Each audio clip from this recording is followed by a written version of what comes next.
Good day, everybody. It is an honor to be here today with Ani Anderson. And I'd like to introduce myself first. I'm Laurie Battaglia, and I am the CEO of Aligned at Work in Scottsdale, Arizona. We are a boutique leadership development company that specializes in bringing together diversity, equity, inclusion, and belonging into great leadership. We don't really feel like you can be a great leader if you've not got an eye on the people and the profit. And so every coach needs a coach, they say. And as a certified coach, I am honored to be here with Ani Anderson, who happens to be my coach the last year and a half. I've had a number of coaches, and Ani, you're probably the one that has that I just keep renewing with because I keep up leveling the more I work with you. Oh, thanks, Laurie. So I know you're the co-founder of the Somatic Coaching Academy. Yeah. And I also know your lovely husband. So tell us a little bit about you and the Academy and what people need to know. Yeah, the Somatic Coaching Academy, we train people in somatic coaching skills. We actually say, Laurie, we're not in the business to make more coaches. We're in the business to teach people the trauma-sensitive somatic coaching skills that make such a difference. We can help every person when we use trauma-sensitive skills to help get results. And one of the things a lot of people don't know is, a lot of coaches and consultants will say, I don't work with trauma, because I just said trauma sensitive, right? They'll say, I don't work with trauma. But research shows us that 90% of people have traumatized nervous systems. Yeah. So the thing is, we all work with trauma, all of us, right? So that's what we're really about, is helping people to embody the trauma sensitive skills that get amazing results with anybody. It is some amazing work. And tell people what the word somatic means, because I think there's folks who know nothing about it, and there's folks who know something about it, and then there are experts in it, of course. Yeah, so somatic just means body. That's soma means the body. Now, in terms of somatic coaching or somatic work, it gets kind of complicated because there are 3 different ways in which people work somatically or with the body. Okay. There's hands-on body workers, and then there's somatic therapists, and then there's somatic coaches. And there's, a difference in all of those things, obviously, depending on your professional delineation, stuff like that. So, if you're working with somebody who says they do something with somatics, that they're doing something with the body. Now, here's what I think is really interesting, though, Laurie. You've got a body, right? Right. Okay, I was just checking. I have a body too. Everybody has a body. And yet, this is like a continuing ed or alternative kind of thing to educate about the body, which I think is hilarious, because a lot of times when you get into somatic work, what you'll be talking about is the nervous system. And if we're not talking about the nervous system, how do we actually talk about helping people to reach their full potential, right? So I think it's a very practical kind of methodology to talk about the body. You can, when you get into somatic work, sometimes get into a place where it feels like maybe the conversation is a little more esoteric. That's not how we approach it. Or it feels like the conversation approaches more spirituality. But just because something says somatic doesn't mean it's going to be, like people like to say, woo-woo. It doesn't mean that it's going to be esoteric. What it means is it's going to be body-centered. Yeah. And I think people should know that they're talking to a Reiki master here and a somatic coach. So if you want to go woo-woo, we will go there with you. And I do the hands-on kinds of things. I don't do a lot of it anymore. It's more a part of who I am and a part of what I bring when I go into organizations and what my team brings as well. Yeah, absolutely. Because as soon as you do know something about the body and you're doing work with the body, with other people or yourself, you change who you are. Yes. It changes who you are. You become a different person. And Yes. I would assert a more centered, grounded, resonant kind of person, Right. And so even when you do or have in your background body skills like hands-on body skills, those are really powerful parts of our background that we can bring in to support being leaders, whether we're leading teams or as leading our families. It doesn't matter. Those Mhm. somatic skills really change who we are. Mhm. Yeah, and I'm thinking about, before I met you, uh, 7 or 8 years ago, as I was coming out of my corporate life, I was going out into the community here in the Phoenix area, and I was networking with a lot of people, and I ran into a woman named Michelle Brown, who I still do movement work with. She's my movement coach. She does something called dynamic mobility, and she's a bit magical. Mhm. So when I met her, she talked about how we don't spend a lot of time in our bodies. And I really had to think about that because that I knew that I had seen in corporate environments some environments where there seemed to be, by what I was hearing, a lot of stuff going around with digestive tract issues. There were Mm, other places where there was a lot of brain cancer. There yeah. were other places where there was a lot of breast cancer, and it's all anecdotal. It's just what I heard, what I noticed, but it was fat. So I knew that the body tells you. And Mhm. I had been shut down by my body a number of times when I would just run flat out, burn the candle at both ends, Yeah. especially in my younger days with when my son was growing up and stuff. And then you basically just fall flat because your body says, okay, you're not going to rest. Yeah. We'll Sit rest. sit down. Yeah. Yeah. How about you lay Sit down for a down. few I'm going days? to make you lay down and you're Yeah. not going to get up for a while. Yeah, So exactly. your choice. So I Yeah. knew that. But when Michelle said we don't spend much time in our bodies, I started noticing things like when I would drive down the street, I was shallow breathing. I wasn't Mhm. breathing deeply at all. I was shallow breathing. I was all up in here, and I tend to carry my stress in my shoulders and neck. I was Mhm. all up in here. I spent a lot of time in my head, not a lot of time in my heart or my gut. Mhm. And I started to pay attention to what I was doing and where I was experiencing things. Then working with you, I still have our diagram up there of the time that we decided to look at what it felt like and what my experience was when I think of myself as a solopreneur who has to do everything, which I was a few years ago, Yeah. until a few years ago, I should say. And then what does it look like and feel like to be the CEO of my company? And it's a different experience Yeah. when you feel like you have help. I'm breathing freer just thinking about that. Yeah. It's a different experience. So talk a Yeah. little bit about the mindset work that comes with somatic coaching and some of the things you've seen with people. Yeah, well, just what you said there, when we talk about being in our bodies, I think it sounds like an interesting concept, like, oh, that sounds interesting. But really, why do we care? And one of the reasons that we care is because we can achieve our goals better. One of the reasons we care is because we can be better leaders. And maybe we'll talk about the research around that, Lori, about being a better leader. Yeah. One of the reasons we care is because when we're in our bodies, we can actually have access to our whole intelligence, not just a fraction of our intelligence, but our whole intelligence. And that's really valuable, right? That's really valuable. We can also respond rather than react Hmm. and have more control over our nervous systems.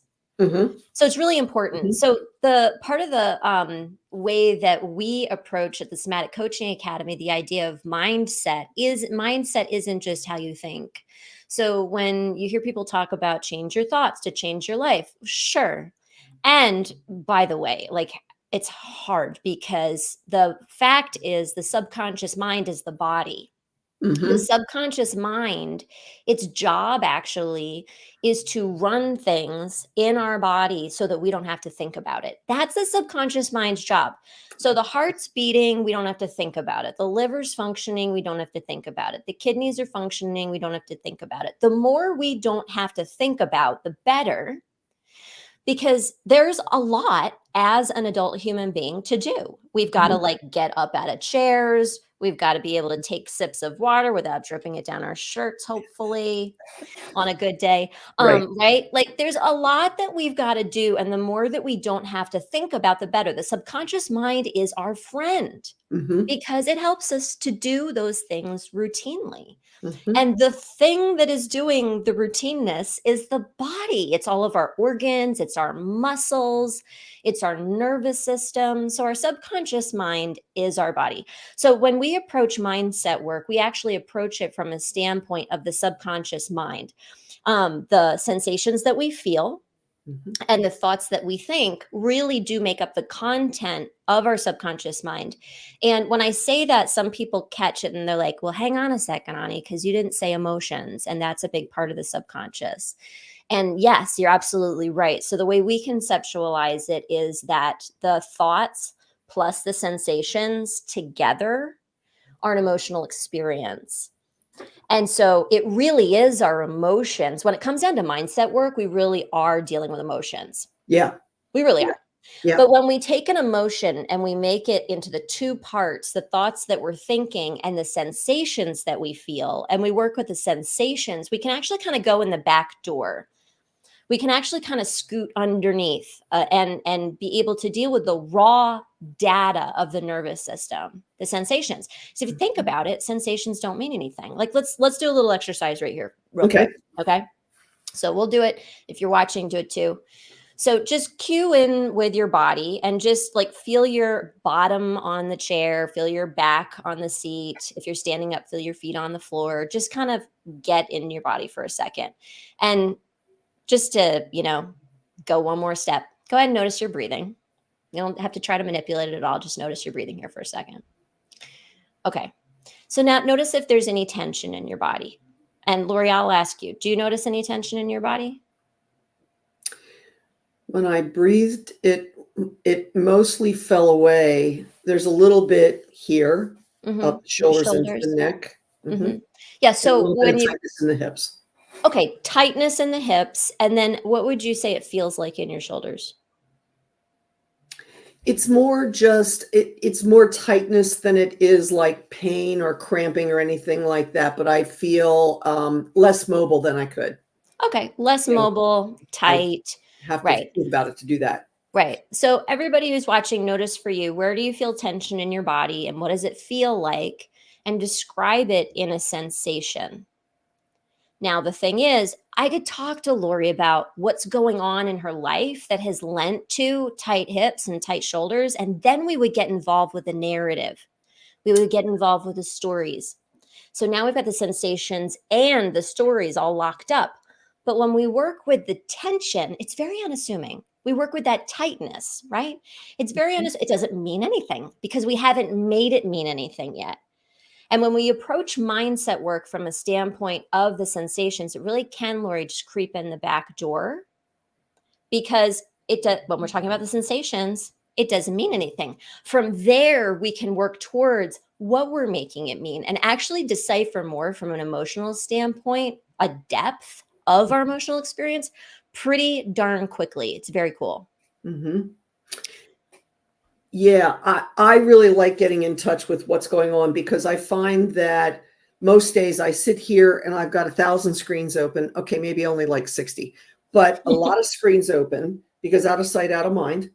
I did shut down about 30 of them, but the minute we're done, I will open those babies back up again so that I don't forget what I Was need to do working on. before. Yeah. And I think we sit at our desk for periods of time. And even if we get up to go get something to drink or hit the restroom or something, we still come back and we're sitting in roughly the same spot and in the same position all day long. Then we Yeah. get up and I go like, oh, geez, there's my mother, Yeah. because my mother would always stand up. She'd say, hold on, I got to straighten up.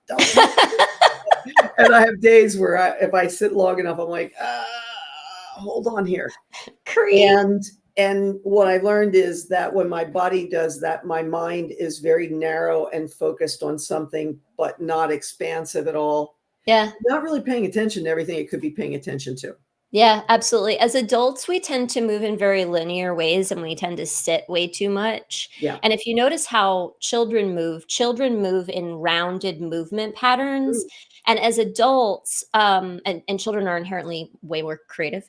As adults, we need to do that kind of thing on purpose because otherwise, in our adult life, we just go like this. And it does lend itself to this very narrow perspective and point of view, which actually brings me to this idea of centeredness, Laurie, which I would really love to talk about, right? Yeah, let's do it.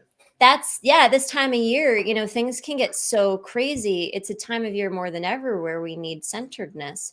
But here's why I was remembering it. Laurie Bain and Company did some really interesting research on the attributes of inspiring leaders. Okay. And they found that there are 33 attributes of an inspiring leader. So inspiring leaders have like this mishmash. Like you might have a few of these and I might have a few of those, but there's one attribute that all inspiring leaders share. And this one attribute is centeredness. So here's the cool thing about that. We were just talking about narrowed perspectives. The definition of centeredness is being able to engage all aspects of the mind in the present moment. When we're centered, we're able to engage all aspects of the mind. Now, I would say that that includes the body, but let's just say for a second about narrowed perspectives, right?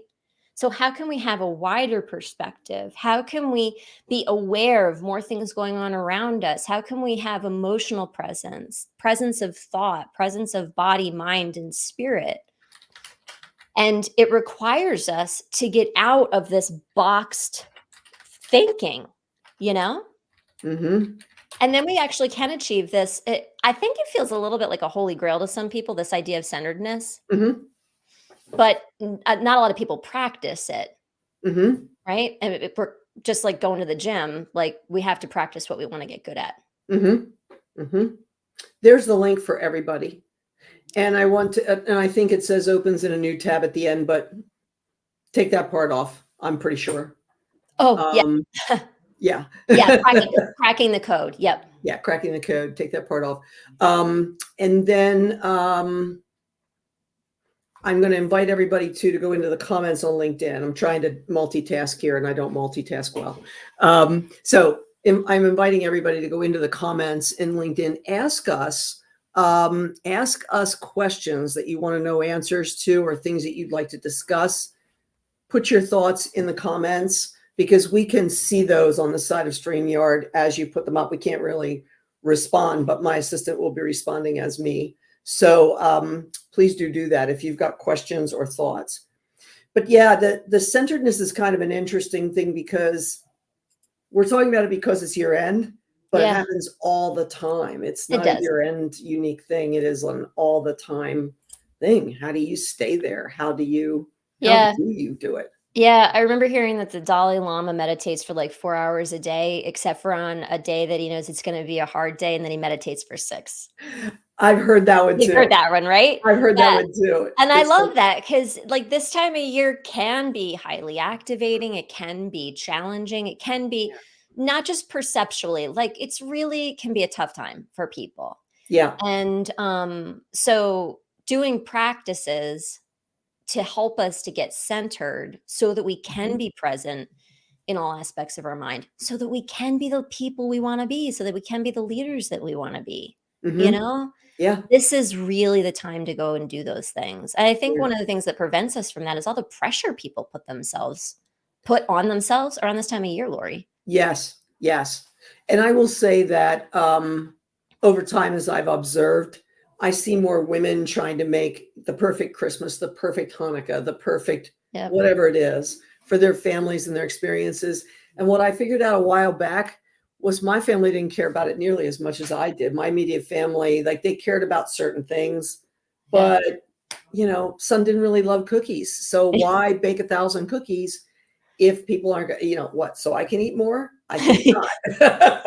Exactly. Maybe just a couple of kinds. But, no matter what your tradition is, and even if you don't celebrate holidays, there's this pressure, especially as a business owner, like, okay, end the year strong. Right. How are you going to bring it all, like bring all the last bits of income in that you possibly can? Yeah.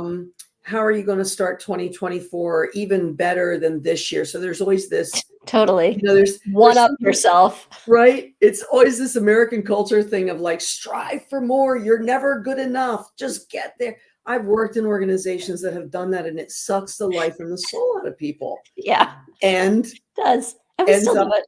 playing in their body, Yeah. coming out in their body. It So, does, it does. How many people, like, get sick over the holidays or, get the back pain that you just can't get up or the migraines and headaches and neck aches and stuff? Like, how often does that happen around this time of year? A lot. I'll tell you, there used to be a part where I could predict, and again, this was after I swore off. I was raised in the Christian tradition of Christmas. So after I swore off over committing to Christmas and just get it done and be done with it, still, there was a part in early December where I stopped sleeping well. Mm, And then because I didn't sleep well, now, and I'm a night owl, so I can be really tired in the afternoon, but come 10 o'clock, second wind kicks in and I can ready? go until I tell myself, okay, 2 o'clock's your limit, go to bed.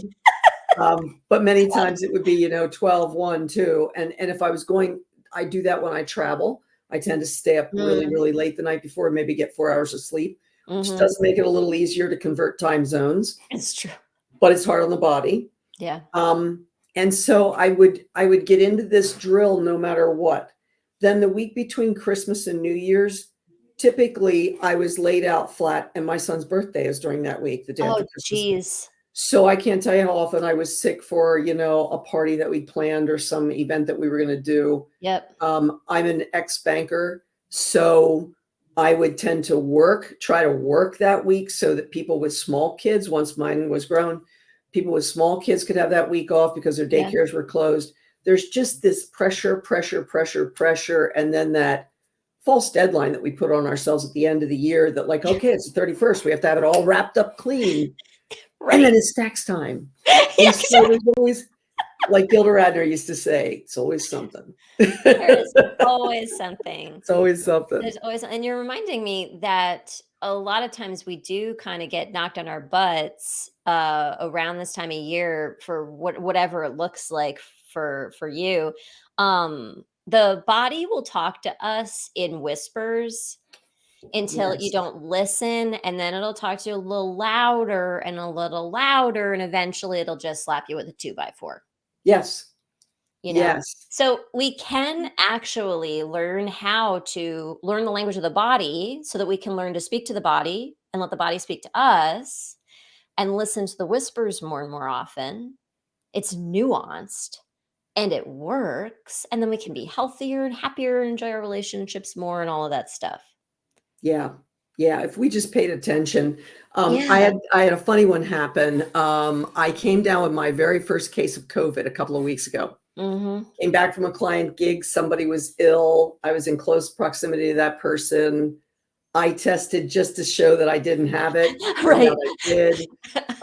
And I'm always get the vaccine and the boosters and all that kind of stuff. I have a husband that's immunocompromised, and I don't mess with his health. I might mess with mine more than I would mess with his. Right. So 7 shots later, I'm feeling pretty cocky. I'm Yeah. not masking up. I'm like, bring it, COVID. So COVID brought it. Now, lucky for me, no initial symptoms or anything like that. And then the little flu-like stuff happened. And then I just got exhausted. I slept pretty much Monday, Tuesday, Wednesday of that week that I came home. I got it. I got the tested positive on a Saturday. Mm. Saturday, I think it was. And so then Sunday, Monday, Tuesday, Wednesday, I was just exhausted, and then sort of came out of it, but still was really tired and couldn't find the brain power Mm. to really keep up with the business and stuff. Then got behind, had been traveling a couple of weeks of the month, got behind, got overwhelmed. How am I going to get out of this and not trigger a relapse? Going Yeah. to travel Right. soon. All that stuff comes up, but here's the funniest part. Hmm. I had said to myself, if there's ever a time for me to catch anything, it would be mid-November to mid-December. There's 4 weeks where I don't have to travel. I don't have a lot of client work that I Yeah. have to be on site for or anything like that. And so I And think there the you go. universe brings us what we allow in sometimes. And mine was like, well, if you're going to do something, do it now. And it was like, right now? Yeah. Okay. And go. Yes. The Yeah. body helps us too, right? Like sometimes we think the body's just sabotaging us, but like that, like the body helps us too. I usually land on my back for Thanksgiving. It's the one day out of the year I'm absolutely sure that I don't have to do anything until about 5 o'clock. And was 2 years ago that I remember I woke up on Thanksgiving morning and I just didn't feel well, but there was nothing going on. And I slept all day and I woke up at 4 o'clock just in time for dinner.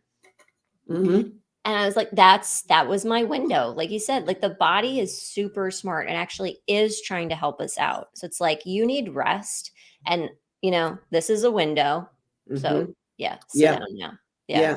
It's I'm interesting. noticing that we have a comment on LinkedIn that says, curious about ways to practice centeredness beyond meditation.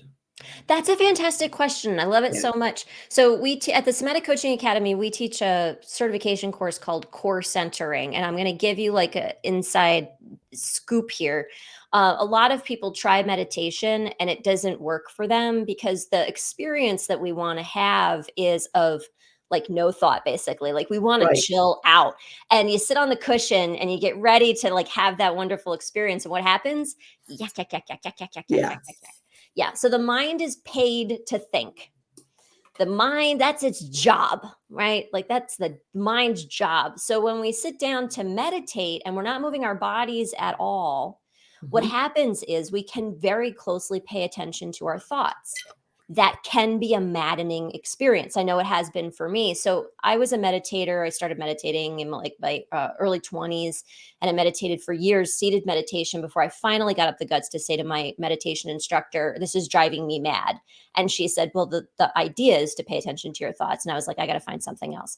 Yeah. So what we teach in core centering is that there's a certain way to actually get in that mood, get in that experience so that you can actually experience a centered state.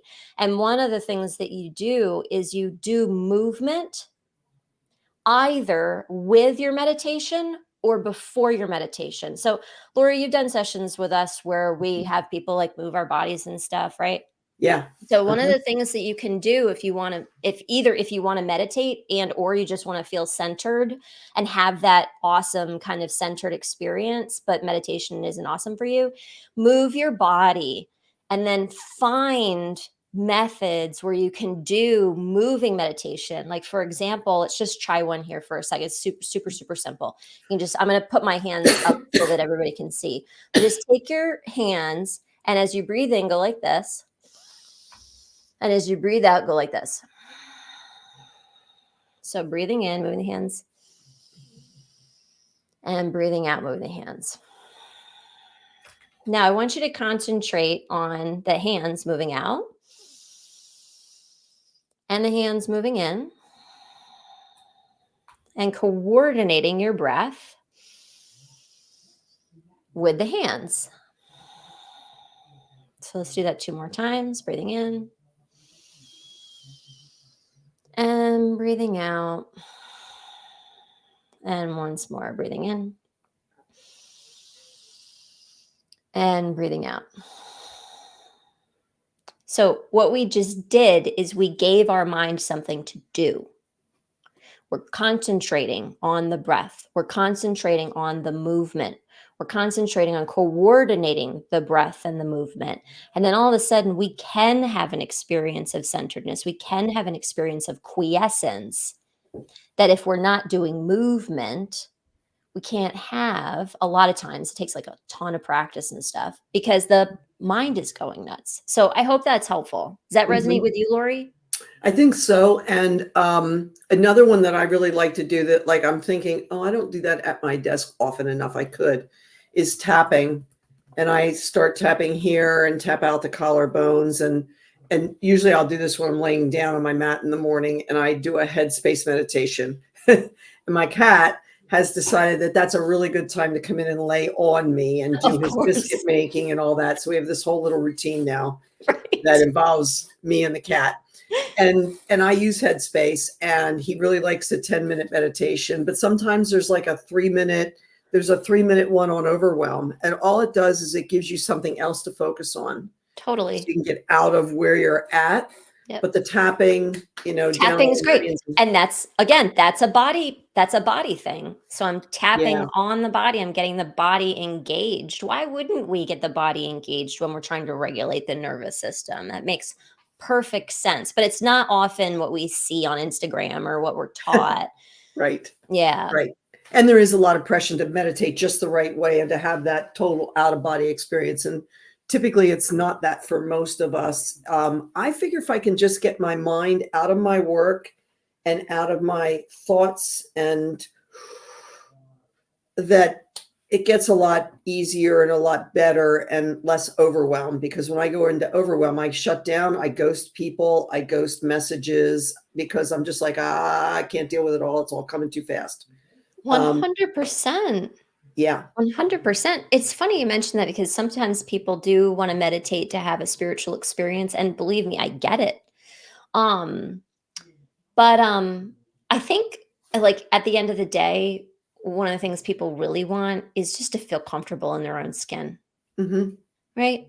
So like spiritual experience or whatever is great. Will you have one or not? Maybe, but like we just want to feel better most of the time.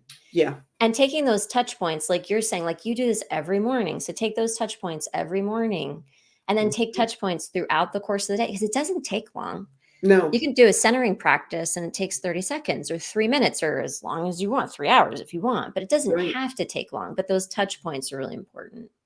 A friend of mine, I remember us being at something where we were having this kind of conversation with people, and she said, whenever I walk through a doorway, I just take 3 deep breaths. Even if I'm keeping on Yeah. going, I don't necessarily stop.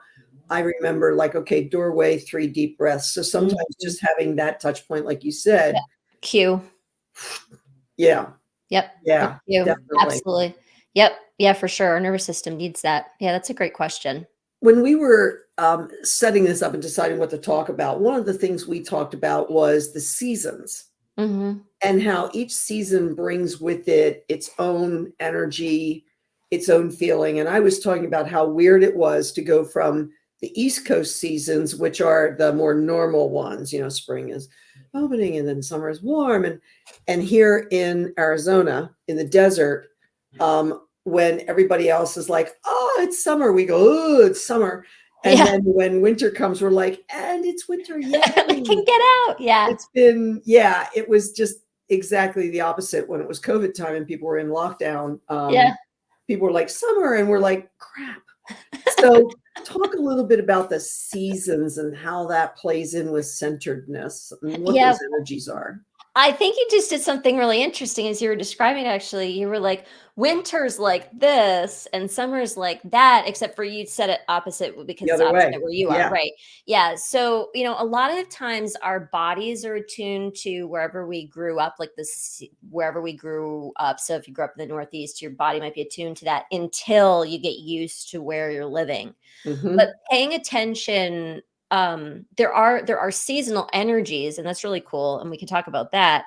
And then paying attention to how those seasonal energies play out where you live, if you're attuned to that now where you live, is really important. So like you just said, probably in the winter, you're going to be like this. You're going to be more expansive. You're going to be more social. You're going to get out there. You're going to do things. That's actually more summer energy from like a typical Chinese medicine elemental standpoint. And so that kind of energy for me in the Adirondack Mountains of New York is definitely what I feel in the summer, right? Yep. So right now I'm feeling more of a winter energy, which is a more going in, it's a more kind of peaceful, it's the time of the seed. It's like that potential energy kind of time. Whereas you might feel that in opposite season. And paying attention to when that shows up in your body based on your season is really important. But allowing ourselves to be in that seasonal energy in our bodies is really important, because otherwise we're trying to fight it. So for me, if I'm trying to be out there, go social, out right now, it just doesn't feel good. It just doesn't feel right. And like, we know when we check in, whether things feel right or not, it just doesn't feel right. Now is the time Right. to be more in. So really honoring those things can help us to become more centered, because again, the definition of centeredness is being present. Mhm. So when we're not paying attention to what our body's telling us, and we're not paying attention, it's just the wrong season. Like, I'm just like, it's not where it's at right now. Then we're Right. not really being present with what is. Truth. Yes. Yes. And we also talked a little bit about, okay, so now we're going to go into 2024, and some of the questions that kind of come up, like, I don't love New Year's resolutions, because I Yeah. think they're just a recipe for disaster. Everybody breaks theirs. Almost everybody breaks theirs. And, the gyms and Weight Watchers and Noom and Yeah. everybody else will tell you, like, Yeah. yes, January, February. And then by March, just hang in there, because by March, it'll be back to just the regulars coming Yeah, in. right. There's going Exactly. to be a rush, but then Yeah. this too shall pass.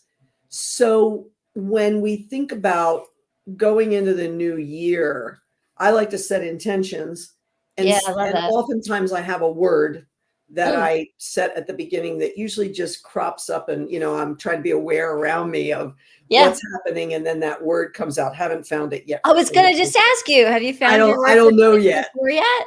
I don't know yet. Do you That know is yours yet at this I point? Do you have one? I do. I have my word for 2024. My word for next year is lucky. Ooh, I like that. I was a really lucky kid, and it kind of got, conditioned out of me that that was okay. Story Mhm. for another day, and I'm Yeah. really looking forward to reclaiming my status as a lucky person. I like that. Yeah, I'm I really like excited that. about it. My husband would tell you that I am a lucky person, that I know how to win things and stuff like that. And sometimes many times that's true, and then there are Yeah. other times that's not true. But, yeah, I know going into 2024, so I'm signed up for a big program that you're a coach in, and I'm Mm. signed up in your program for next year. So I expect that it will be a really big year for me. Yeah, yeah. I don't So know you're what the setting some right. intentions. Yes, yes. And my intention, so if for those of you that don't know, I met Ani through a company called Bold House. And I've been with Bold House since it was in a previous iteration for 8 years now. And they are the business coaches that I go back to. They teach you how to get a foot in the door to corporate. So I'm in one of the Bold House and one of the Somatic Coaching Academy programs for next year. My expectation, there's a joke that the hashtag is just do what she says about the person that runs Bold House, Angelique Brewers, Yeah. and just do what she says. So my intention for next year is just do what they say, Yeah. because it works, and I do Yeah. make money when I do what they say, but I get so into my motivator is Yeah. spirit, which is I got to be me. Yeah. And so when I got to be me, sometimes I want to do it my way, and sometimes that works, Yeah. Yeah. but it's not consistent all the time. Yeah. Sometimes it's just about my rebellion and Yeah. how I Yeah. Right. must do it my way. So my intention is, why don't you just try implementing what does work and stop screwing around? Stop just trying to always do things your own way. And then once you get that down, you can put your own spin on it. That's so true. Yeah. Like both So, band. like, I think our intentions inherently within them have challenges we're going to meet. And so you're already speaking to some of the challenges that will come up for you in stepping into your intentions. One of the things I think is fantastic about asking a question like that, Lori, what are my intentions for 2024, is we can start to become aware of when that intention is showing up, and Mhm. also when the challenges are showing up, so we can pay more attention in the challenge, right? Because there's stuff for Yes. us to learn in there. Yeah. And I think too, sometimes people will jump too fast to conclusions one way or another. That doesn't work. That does work. Right. That challenge is a message that I'm not supposed to do this Totally. It's because it's just too not. hard. um, we make meaning out of things all the time. And when we do make meaning, sometimes we're accurate and sometimes we're not. Yeah. And so it's that being conscious and being aware of what's Yep. happening around. So I would invite everybody that's either on live today or going to listen to this in the future to really think about what their intention is as we go into 2024. And even if you're listening to this way later, think about where you are right now and how you want to approach certain things, whether that's a dinner with family, whether it's going into work during the day, whether it's landing the next client, anywhere you have to show up as a human being, how do you want to be there? Yeah. How do you want Yeah. to be? And it reminds me when you're saying that of sometimes our intentions show up in what I want to have, and sometimes our intentions show up in what I want to do, and sometimes our intentions show up in who I want to be. Mm-hmm. And any of those entry points is totally fine. Mm-hmm. And any one is going to help transform all of them. Yeah. Right. Yeah. Yeah. And the one of the things I find most fascinating is who we're becoming on the way, you know? Yeah. Because that can be a really positive thing or a really negative thing. I mean, Mhm. some people can get a taste of wealth and get greedy. Mhm. Other people get a taste of wealth and become philanthropic, where Mhm. they give it away where they couldn't. So everybody reacts different to what looks like the same stimulus from the outside looking in. Totally, totally. Yeah, Totally. based on our patterns and stuff. Yeah, and we Yeah. have a choice of who we wanna become. Um, and Yeah. it starts with setting our intentions. Hmm. Yeah.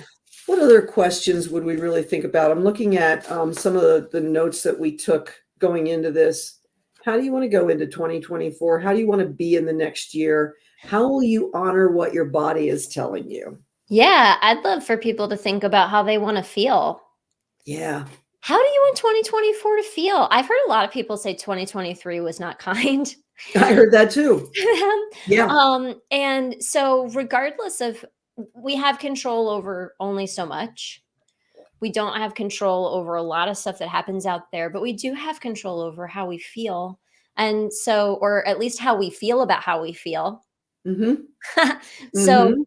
how would you like to feel in in the new year? And asking yourself that question, yeah, that can really be good. One of the things that a lot of my clients are working on, Lori, is being more kind to themselves. Mm-hmm. You know, Yeah. so they want to feel more at peace. And one of the ways they're going to do that is to help themselves to be more kind to themselves. If folks see me looking down, I take notes sometimes for myself of things that come up. So I'm writing down how do I want to feel? And I want to feel healthy and Mm, expansive. yeah, and Like, expansive. It's a great year to be expansive for you. yeah. Yeah. Yeah. And maybe that's the word. I'm gonna make note of that and see if that Yeah. keeps coming up. I loved what you just did there too, because expansive could mean a lot of different things for people. And the way that you did it, you opened your arms and you took a nice deep breath. So it Yes. was like that feeling of as I expand, I can feel settled, which for some people, as they would say, I want to feel expansive, it would be more like, I want to be reaching out or whatever. But the way, see, this is how smart our bodies are. The way Yes. that you did it, I want to feel Yeah. expansive. It's like, there was some kind of like what happened there as you were taking a deep breath? It was the ability to breathe deeply and to feel very open and not like this at my desk. Mhm. What I learned from our work together was earlier in life, if you had said to me, now, where does that show up? It might have shown up as like intestinal distress or Mhm. something like that. What I learned from our work together is these days where I feel things are in my chest. So Mhm. whether that's my lungs or my heart, Mhm. because it's trying to feel more emotions and get rid of all that conditioning from corporate that says, shut it down, shut it down, shut it down. Like you Yeah. can't feel. And if you can feel, you feel anger, but you cannot feel sad. Like, Yeah. no. So Yikes. as a boomer, I'm Yeah. carrying all that. And it started at home and, go cry Yeah. that out in your room and all that kind of stuff. That's notes for the therapist. But, Right. there's a lot of those messages that we get. And you started out the conversation saying, we've all got trauma. Yeah. I Yeah. know, I know literally no one who doesn't have something that happened to them or around them or Yeah. that they didn't feel things. And I think that the corporate world is starting to realize that people do have emotions and that, oh my gosh, all the signs were there before COVID ever hit. COVID just took stuff and slammed it into people's faces. And it was like, oh yeah, Pay attention. Yeah. Yeah. You do you, but I'm telling you. So our work together showed me that it's always in here. Yeah. And the other thing that I learned working with you was I need breathing room, because I can't honor that ability to be free and be me if I'm always like meeting to meeting to meeting to meeting every single day. So blocking out time and giving myself room to breathe literally gives me room to breathe. Yeah. Yeah. I love that. I mean, one of the, if you're watching, one of the great ways to figure out what it is that you want, or how do you want to feel, is the question we were asking, is just move your body how you might like to feel. I say sometimes to my clients, it sounds kind of silly, but if you were to show me in an interpretive dance, Yes. in like a 20-second interpretive dance, what would it look like? And you get so much information. We just got so much information about how you want to feel from that moment in time that your body was helping us, Mm-hmm. It's so neat. Yeah.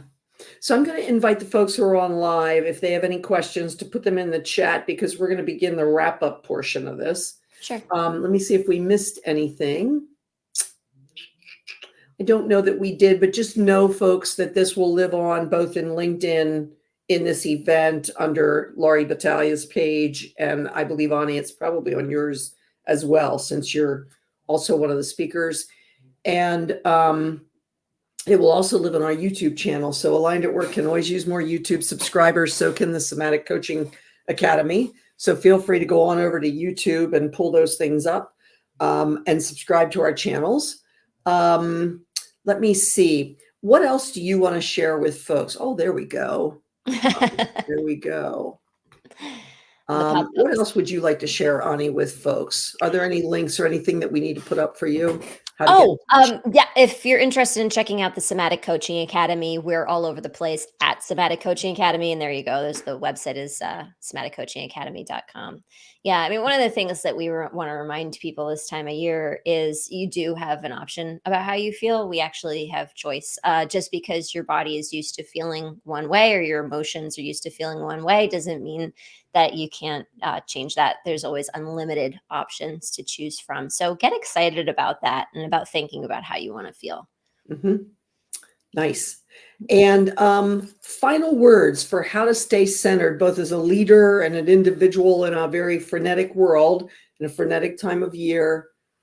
Anything else? Practice. It's not going to come just because you can't just run around and expect that you're going to feel centered. You've got to actually take time for it. So take the time every day, take pockets and moments, like it's not just going to happen. Sorry, not sorry. Right. So make it a practice. We have, when you go to the Somatic Coaching Academy website, we have a resource library that's got a bunch of videos and stuff. Like, you can practice along with us. Mm-hmm. Just take time to do it. That's how it's going to happen. It's not just going to happen. That is the truth. And for me, what I've realized is if I don't do things first thing in the morning, I can tell myself all day long that I'll peel out time in the afternoon. It ain't happening. Yeah, me either. And I do try to get outside more these days because, this is our beautiful time of year in the Phoenix area. So, boy, we were a little hot yesterday. We were actually up into the 80s, but we're going back down to normal temperatures in the 70s. It sounds lovely. And I do love it. I do love it. I do love the lack of rain and the dryness and all that kind of stuff. Like, yes. I'm happy for you that you're having good weather. I remember talking to you and it was like 120 and like nobody can leave the house. I'm so happy for you that it's nice. Relentless cabin fever in the summer. So what other people might experience in the winter, we experience in the summer when you're just in shutdown, unless you escape to California, or maybe you go north to Flagstaff where they're having snow and all that up there right now. Yes, it does snow in Arizona. People don't realize that. It does. So we're going to wrap it up. I want to thank everybody for coming. Ani, I want to thank you for being on again and for sharing your time with us. Definitely, she's somebody you need to follow, folks. And you can always get a hold of me on LinkedIn. I do have creator mode on. It gives us the ability to do the LinkedIn Lives and our newsletter. Please sign up for the newsletter, the Wake Up Call. You have a great newsletter. I really love your newsletter, Laurie. Thank you. Yeah, we like to write about what's on our minds right here, right now. And you never know what's coming per se. So definitely follow me, but you can go in and also ask to connect. And as long as you're not somebody that's trying to give me 35 leads a week, I will likely connect with you. True on that. Come be one of the nearly 14,000 now. So thank you, everyone. If you are celebrating holidays, please do have a lovely holiday season. Take care of yourself. Okay. Thank you, noble assistant in the background. We do have a resource guide for you. So Yasmin, do you want to put up the QR code? Can we do that and share the screen, or am I supposed to do that? Because I don't have it pulled up. There it is. Okay. So we have a resource guide to lead yourself first. And we'll put that back up for a second so that people can grab it. Okay. Oh, we have it up for the closing. So during the closing, if you go in there, it's an app called Talkadot, and it'll ask you for some feedback probably. And then at the end is the resource guide. And we hope you take advantage of that. It's how to lead yourself through times of change. And so that'll be up as our closing slide as we're doing the countdown. Thank you, everybody, and have a great rest of your day.